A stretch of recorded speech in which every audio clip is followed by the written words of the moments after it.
रवि प्रदोष व्रत कथा। एक बार ऋषि समाज द्वारा सर्व प्राणियों के हित में परम पावन भागीरथी के तट पर विशाल गोष्ठी का आयोजन किया गया। इस सभा में व्यास जी के परम शिष्य पुराण वेता सूत जी महाराज हरि कीर्तन करते हुए पधारे। सूत जी को आते देख शौनकादिक के 88,000 ऋषि मुनियों ने खड़े होकर उन्हें दंडवत प्रणाम किया। महाज्ञानी सूत जी ने भक्ति भाव से ऋषियों को हृदय से लगाया और उन्हें आशीर्वाद दिया। विद्वान ऋषिगण और सभी शिष्य आसन पर विराजमान हो गए। मुनिगण श्रद्धा भाव से पूछने लगे, हे परम दयालु, कली काल में शंकर की भक्ति किस आराधना द्वारा उपलब्ध होगी? कृपया हम लोगों को बताने की कृपा करें, क्योंकि कलयुग के सर्व प्राणी पाप कर्म में रह रहकर भी वेद शास्त्रों से विमुख रहेंगे।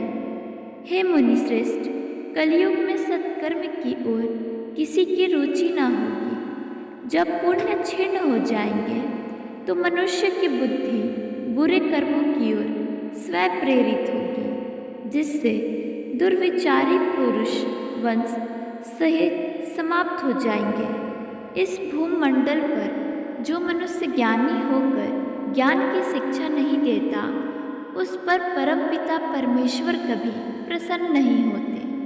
हे महामुने, ऐसा कौन सा व्रत है जिससे मनोवांछित फल की प्राप्ति होती है? कृपा करके बतलाइए। ऐसा सुनकर दयालु हृदय से सूत जी कहने लगे, हे श्रेष्ठ मुनि और शौनक जी, आप धन्यवाद के पात्र हैं। आपके विचार प्रशंसनीय और सराहनीय हैं।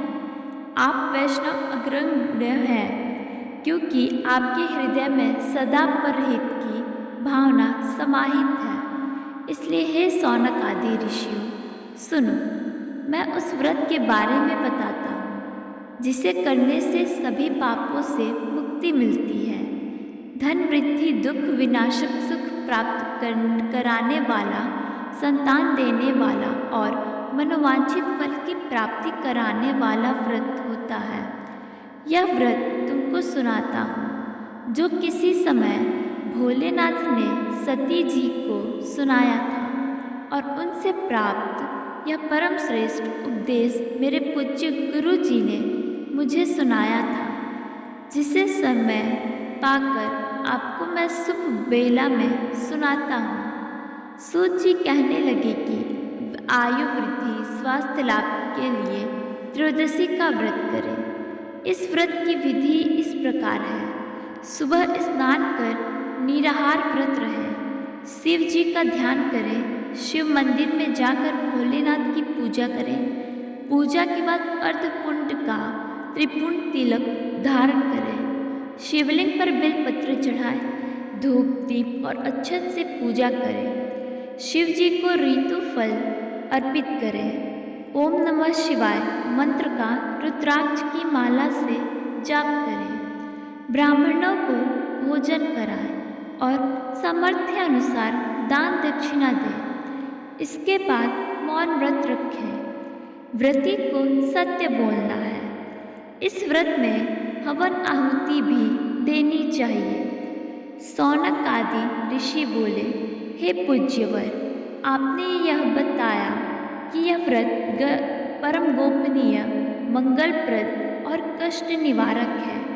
कृपया यह बताने के कष्ट करें कि यह व्रत किसने किया और उसे क्या फल प्राप्त हुआ।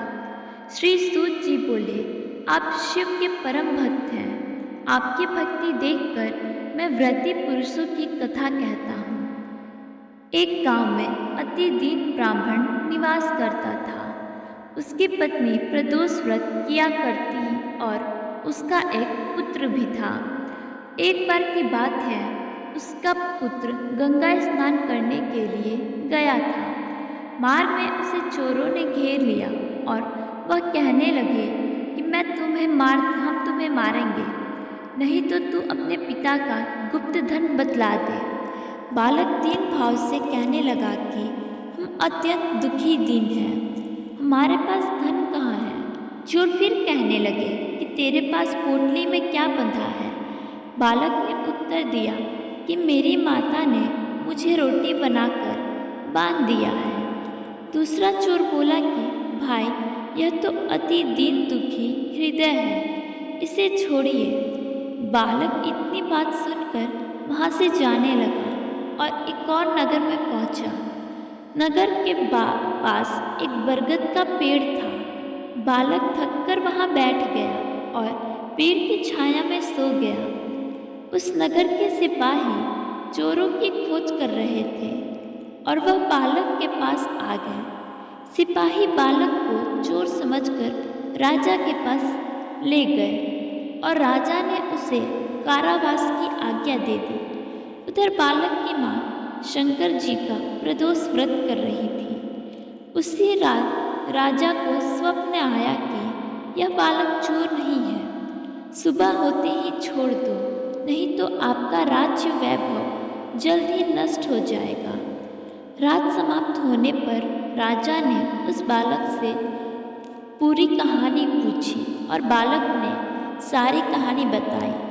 बालक की बात सुनकर राजा ने सिपाही को भेजकर माता पिता को बुला लिया। राजा ने जब उन्हें भयभीत देखा तो कहा कि तुम चिंता मत करो, तुम्हारा बालक निर्दोष है। हम तुम्हारी दरिद्रता देखकर 5 गांव दान में देते हैं। शिव जी की दया से ब्राह्मण परिवार अब सुखी रहने लगा। इस प्रकार जो कोई इस व्रत को करता है उसे आनंद की प्राप्ति होती है। ओम नमः शिवाय। धन्यवाद।